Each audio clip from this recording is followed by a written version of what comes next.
that's why you do it. Once I did it myself. Surendra.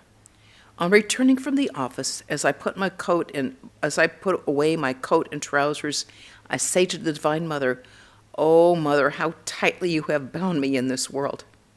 Master. There are 8 fetters with which man is bound: shame, hatred, fear, pride of caste, hesitation, the desire to conceal, and so forth. Sri Ramakrishna sang, "Mother, this is the grief that solely grieves my heart, that even with thee for mother, and though I am wide awake, there should be robbery in my house." He continued, "In the world's busy marketplace, O Shama, thou art flying kites. High up they soar on the wind of hope, held fast by Maya's string. Their frames are human skeletons, their sails of the 3 gunas made, but all their curious workmanship is merely for ornament. Upon the kite strings thou hast rubbed the munch-apace of worldliness, so as to make each straining strand all the more sharp and strong. Out of 100,000 kites, at best but 1 or 2 break free. And thou dost laugh and clap thy hands, O Mother, watching them. On favoring winds, says Ram Prasad, the kites set loose will speedily be borne away to the infinite across the sea of the world." Master. Maya's string means wife and children. Upon the kite string thou hast rubbed the munch-apace of worldliness. Worldliness means lust and greed. The 3 gunas, sattva, rajas, and tamas, have men under their control. They are like the 3 brothers. As long as sattva exists, it calls on rajas for help, and rajas can get help from tamas. The 3 gunas are so many robbers. Tamas kills and rajas binds. Sattva no doubt releases people from their bondage, but it cannot take them to God. Vijay smiling. It's because sattva too is a robber. Master smiling. True. Sattva cannot take man to God, but it shows him the way. Bhavanat. These are wonderful words indeed. Master. Yes, this is a lofty thought. Listening to these words of the Master, the devotees felt very happy. Master. Lust and greed is the cause of bondage. Lust and greed alone constitute samsara, the world. It is lust and greed that keeps one from seeing God. Holding the towel in front of his face, he said, "Do you see my face anymore? Of course not." The towel hides it. No sooner is the covering of lust and greed removed than one attains chidananda, consciousness and bliss. Let me tell you something. One who has renounced the pleasure of a spouse has verily renounced the pleasure of the world. God is very near to such a person. The devotees listen to these words in silence. Master, to Kedar, Vijay, and the other devotees, he who has renounced the pleasure of a wife has verily renounced the pleasure of the world. It is lust and greed that hides God. You people have such imposing mustaches, and yet you too are involved in lust and greed. Tell me if it isn't true. Search your heart and answer me. I have to put in a note here because he's speaking to an audience of entirely men. He's talking about a wife. But when he spoke to women, he would talk about husbands and men. So it isn't just that he's anti-women. We're just hearing he's addressing a group of solely men at this point. Search your heart and answer me. Vijay, yes, it is true. Kedar remained silent. Master, I see that all are under the control of woman. One day I went to Captain's house. From there, I was to go to Ram's house. So I said to Captain, please give me my carriage hire. He asked his wife about it. She too held back and said, what's the matter? What's the matter? At last, Captain said, Ram will take care of it. You see, the Gita, the Bhagavata, and the Vedanta all bow before a woman. All laugh. A man leaves his money, his property, and everything in the hands of his wife. But he says with affected simplicity, I have such a nature that I cannot even keep 2 rupees with me. A man went to an office in search of a job. There were many vacancies, but the manager did not grant his request. A friend said to the applicant, appeal to Golapi and you will get the job. Golapi was the manager's mistress. Men do not realize how far they are dragged down by women. Once I went to the fort in a carriage. feeling all the while I was going along a level road. At last, I'd found that I'd gone 4 stories down. It was a sloping road. A man possessed by a ghost does not know he's under the ghost's control. He thinks he's quite normal. Vijay smiling. But he can be cured by an exorcist if he finds one. In answer to Vijay, Sri Ramakrishna only said, "That depends on the will of God." Then he went on with his talk about women. Master, everyone I talk to says, "Yes, sir, my wife is good." Nobody says that his wife is bad. All laugh. Those who constantly live with lust and greed are so infatuated with it that they don't see things properly. Chess players oftentimes cannot see the right move for their pieces on the board, but those who watch the game from a distance can understand the moves more accurately. Woman is the embodiment of Maya. In the course of his hymn to Rama, Narada said, "O Rama, all men are parts of thee, all women are parts of Sita, the personification of thy Maya. Please deign to grant that I may have pure love for thy lotus feet, and I may not be deluded by the world bewitching Maya. I do not want any favor other than that." Surendra's younger brother and his nephews were present. The brother worked in an office, and one of the nephews was studying law. Master, to Surendra's relatives, my advice to you is to become... that doesn't make sense. Okay, my advice to you is not to become attached to the world. You see, Rakhal now understands what is knowledge and what is ignorance. He can discriminate between the real and the unreal. So I say to him, go home. You may come here once in a while and spend a day or two with me. Have a friendly relationship with one another. That will be for your good and make you all happy. In a theater performance, the performance goes well only if the musicians sing with one voice. That also gladdens the heart of the audience. Do your worldly duties with a part of your mind and direct most of it to God. A sadhu should think of God with 3/4 of his mind, and 1/4 should do his other duties. He should be very alert about spiritual things. A snake is very sensitive about his tail. Its whole body reacts when it is hurt there. Similarly, the whole life of a sadhu is affected when his spirituality is touched. Sri Ramakrishna was going to the pine grove and asked Gopal of Sinti to take his umbrella to his room. Arrangements had been made in the Panchavati for the kirtan. When the master had returned and taken his seat again among the devotees, the musician began her song. Suddenly, there came a rainstorm.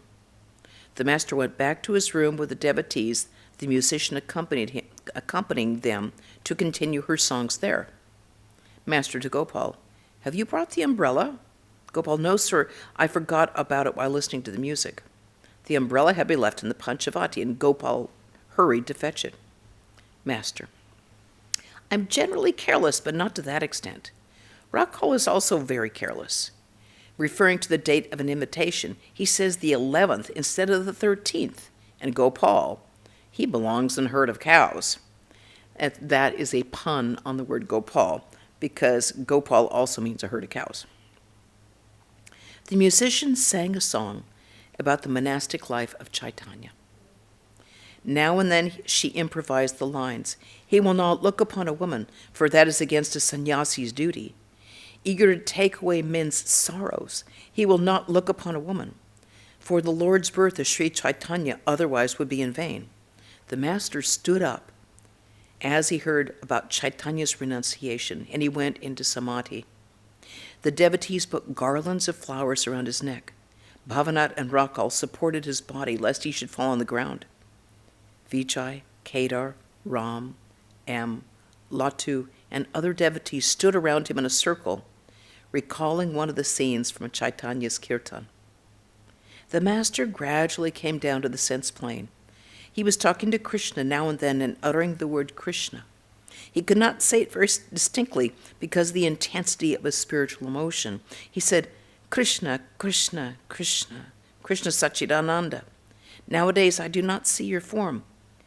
Now I see you both inside me and outside. I see that it is you who have become this universe, all living beings and the 24 cosmic principles, and everything else. You alone have become mind, intelligence, everything.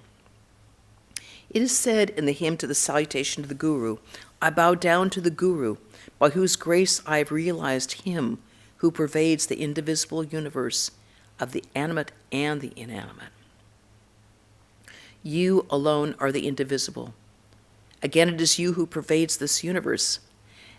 You alone are its basis, O Krishna. You are my life, O Krishna.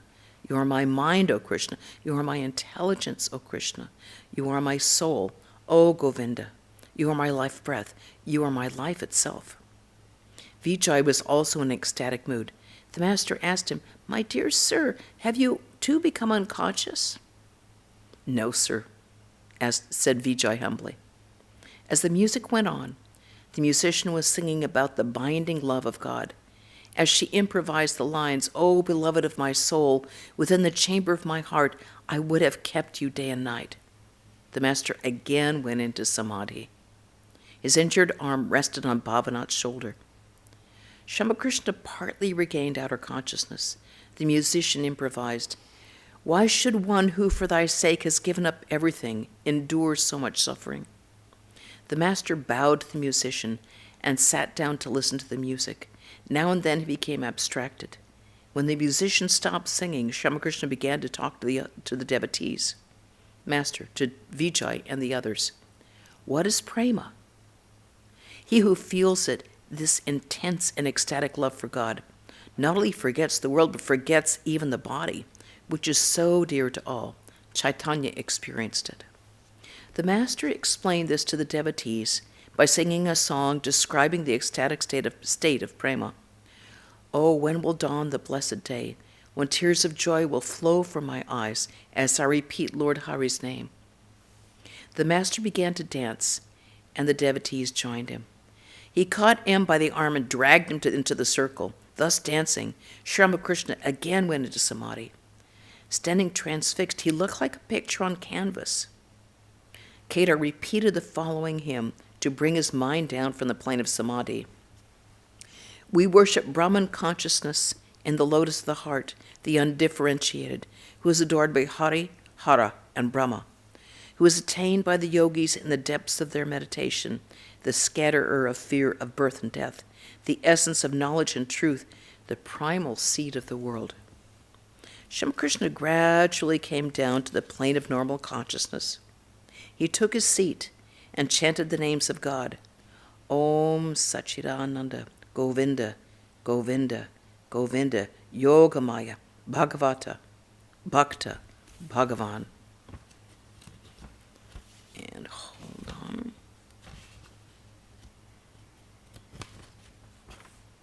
The master took the dust from the place where the kirtan had been sung and touched it to his forehead. A little later, Ramakrishna was sitting in the semicircular porch facing the Ganges, the devotees sitting by his side. Now and then the master would exclaim, Oh, Krishna Chaitanya. And that is one of the names of Gauranga. Master to Vijay and the others. There has been much chanting of the Lord's name in this room. That is why the atmosphere has become so intense. Bhavanat, words of renunciation too.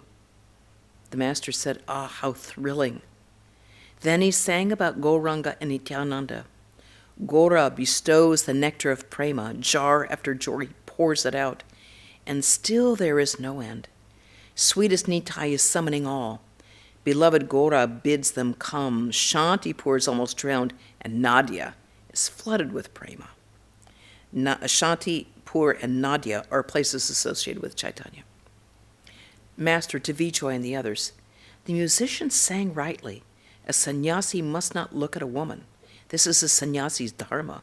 What a lofty ideal. Vijay, yes, indeed, sir. Master, others learned from the sannyasi's example. That's why such strict rules are prescribed for him. A sannyasi must not look even at the portrait of a woman. What a strict rule.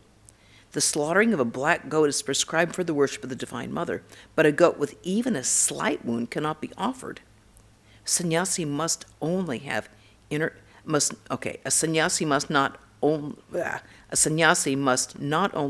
not have intercourse with woman, he must not even talk to her. Vijay, young Haridas talked with a pious woman. For that reason, Chaitanya banished him from his presence. Master, a sannyasi associated with lust and greed is like a beautiful damsel with a bad odor. The odor makes her beauty useless. Once a Marwari devotee wanted to give me money. Mathur wanted to deed me some land, but I could accept neither. The rules for the life of a sannyasi are very strict indeed. If a man takes the garb of a sannyasi, he must act exactly like one. Haven't you noticed in the theater a man who takes the part of the king acts like a king, and the man who takes the part of a minister acts like a minister? But on attaining the state of a Paramahamsa, one becomes like a child. A child 5 years old doesn't know the difference between a man and a woman. But even a Paramahamsa must be careful so as not to set a bad example. Referring to Keshav's association with lust and greed, which had hindered his work as a spiritual teacher, Sri Ramakrishna said to Vijay, do you understand? Vijay, yes, sir. Master, he couldn't achieve very much because he wanted to satisfy both God and the world. Vijay, Chaitanya said to Nityananda, Nitai, I shall not be able to do the people any good unless I renounce the world. All will imitate me and want to lead the life of a householder.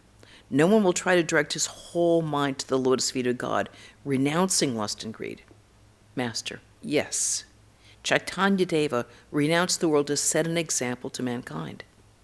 The sannyasi must renounce lust and greed for his own welfare. Even if he is unattached and completely and consequently not in danger, still in order to set an example to others, he must not keep lust and greed near him.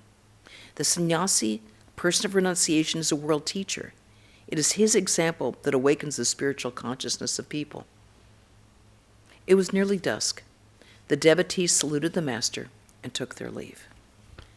And that is the end of that chapter. Any questions, any comments, arguments, anything coming from out there anywhere? Okay, well then we can move on to the festival at Surendra's house, which begins on Sunday, June 15th, 1884. Sri Ramakrishna arrived in the morning at the garden house of Surendra, one of his beloved householder disciples, in the village of Kankargachi, near Calcutta. Surendra had invited him and a large number of the devotees to a religious festival. Occasions like this were a source of great happiness and rejoicing to the master's devotees. He was then seen at his best. He joined with the others in devotional music and in chanting the names of God, frequently going into ecstasy. He poured out his entire soul in inspired talk, explaining the various phases of God consciousness. The impressions of such a festival lingered in the minds of the devotees for many days. The devotees stood in rows outside the big hall of the garden house to hear the music sung by the professional singers. The floor of the room was covered with a carpet over which was spread a white sheet. A few bolsters, pillows, and cushions lay here and there. The musicians were singing the episodes of the life of Sri Krishna, especially associated with his divine love for the gopis at Vrindavan. This was a theme which always appealed to the master and would throw him into ecstatic moods. Krishna, God incarnate, lived the years of his boyhood in Vrindavan as a cowherd. He tended the cows on the green meadows along the bank of the Jamuna and played his flute. The milkmaids could not resist the force of his divine attraction. At the sound of his flute, they would leave their household duties and go to the bank of the sacred river. Their love for Krishna destroyed their attachment to worldly things. Neither the threats of their relatives nor the criticism of others could make them desist from seeking the company of Krishna. In the love of the gopis for Krishna, there was not the slightest trace of worldliness. It was the innate attraction of God for pure souls, as the magnet for iron. The author of the Bhagavata has compared this love to the all-consuming love of a woman for her beloved. Before the onrush of that love, all barriers between man and God are swept away. The devotee surrenders himself completely to his divine beloved, and in the end becomes one with him. Radha was the foremost of the gopis, and Krishna's chief playmate. She felt an indescribable longing for union with him. A moment's separation from Krishna would rend her heart and soul. During many a moonlit night, Krishna would dance with Radha and the other gopis in the sacred groves of Vrindavan. And on such occasions, the gopis would experience the highest religious ecstasy. At the age of 11, Krishna was called to be the king of Mathura. He left the gopis, promising them, however, his divine vision whenever they concentrated on him in their hearts. For centuries and centuries, the lovers of God in India have been worshiping the divine by recreating in themselves the yearnings of the gopis for Krishna. Many of the folk songs of India have as their theme the sweet episode of Krishna's life. Sri Chaitanya revived this phase of Hindu religious life by his spiritual practice and his divine visions. In his ecstatic music, Chaitanya assumed the role of Radha and manifested this longing to be united with Krishna. For a long period, Sri Ramakrishna also worshipped God as his beloved Krishna, looking upon himself as one of the gopis or as God's handmaid. At Surendra's garden, the kirtan had become early in the morning. The musicians were singing about the love of Krishna and Radha for each other. The master was frequently in samadhi. The room was crowded with devotees, among them Pavanat, Niranjan, Rakhal, Surendra, Ram, and M, and many members of the Brahmo Samaj. In accordance with the custom, the kirtan had begun with the introductory song about Gauranga. Gauranga embraces monastic life. He is being consumed with longing for the vision of Krishna. He leaves Navadvip and goes away as a wandering monk to seek out his beloved. His devotees, unable to bear the pangs of separation, weep bitterly and beg Gauranga to return.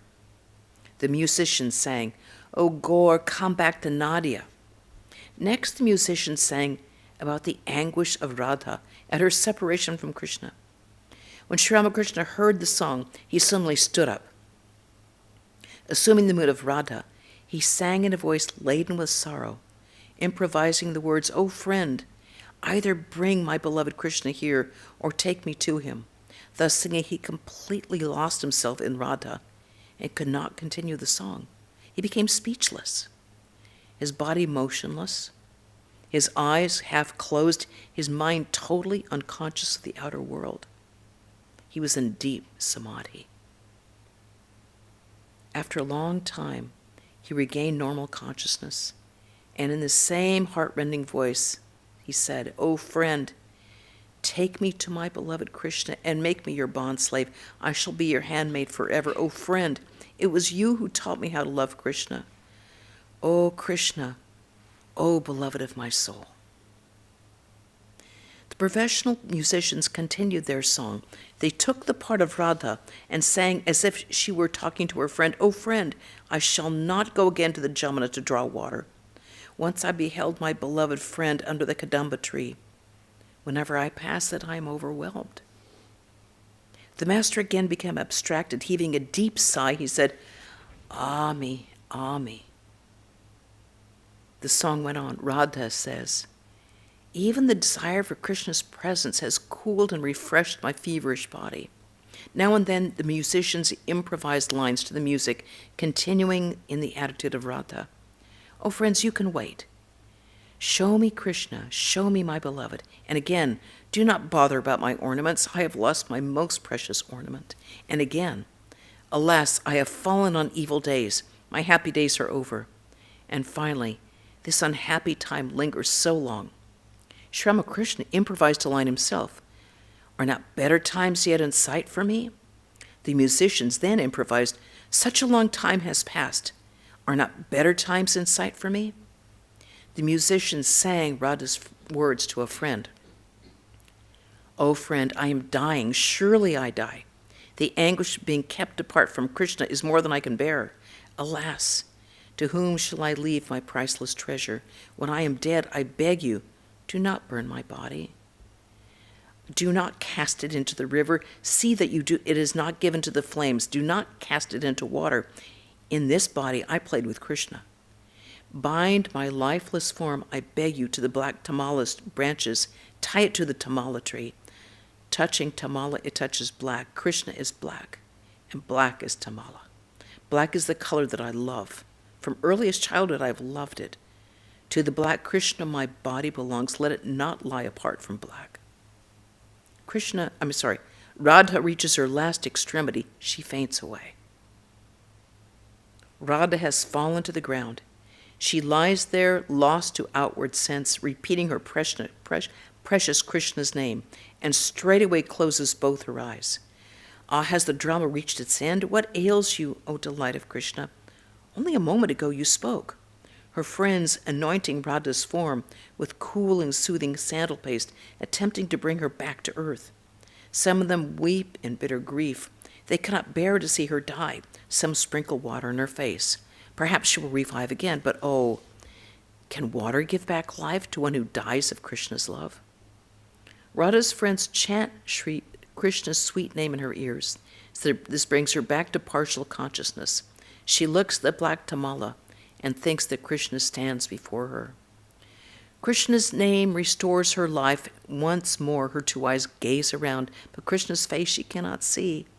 Ah, alas, how bitterly she weeps. Where is my Krishna? Where is he whose name you chanted to my ears? Bring him at once before me.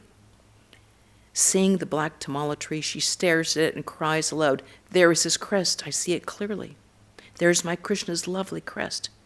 But only a peacock did she see, whose glistening feathers she mistook for the gay feathers on Krishna's crest.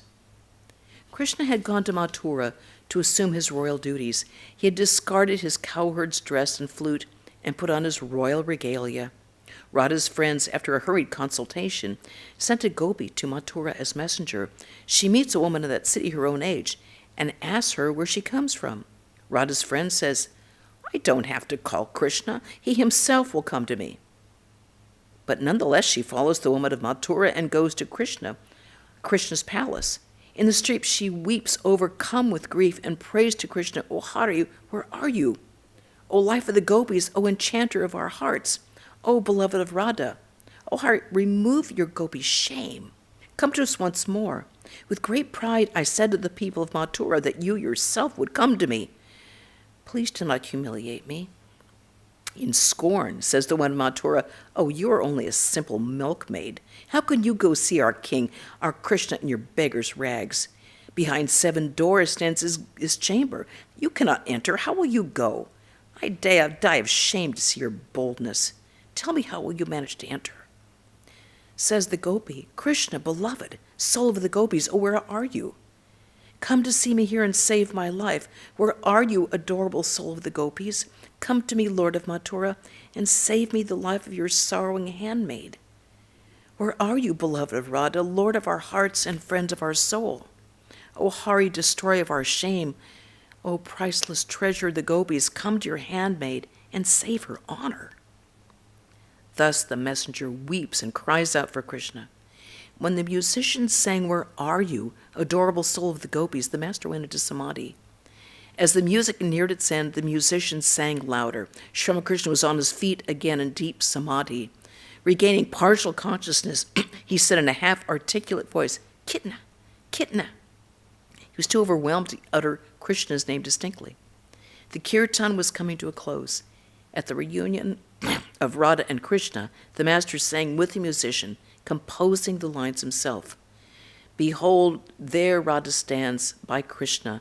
On his bosom she reclines. Behold her standing at his left, like a golden creeper twining round a black tamala tree. And that is a perfect place to end our reading for today. Any questions or comments on this? This is pretty much the highlight of this sort of ecstatic Chaitanya movement, this love of Radha and Krishna that the devotee tries to emulate within his or her own heart. Any comments or questions out there or in here? Well, then, very glad you could all join us here and have some announcements. tomorrow, Swami Sumanasananda will be here, and he will speak on, actually, he's here right now. He will speak on Rejoice and Be Exceedingly Glad. On Wednesday, we'll have a reading from Swami Akhandananda, the book by Swami Anandananda. And on next Saturday, we will have another reading of the Gospel of Sri Ramakrishna, giving you advance warning. On Sunday, Christmas Eve, the 24th, we will be having sing-along Christmas carols in here. Please do come and join us. It'll be immediately after Arti. So Arti begins at 6. By 6:15, we can start. We'll have some readings from the Gospel interspersed with sing-along Christmas carols. Everybody loves this program, and it's over by 7, so you can be with your family. So if there's no more comments, then we can conclude with a chant. Om Shanti Shanti Shanti Hari Om Tat Sat Sri Ramakrishna Arpanamastu.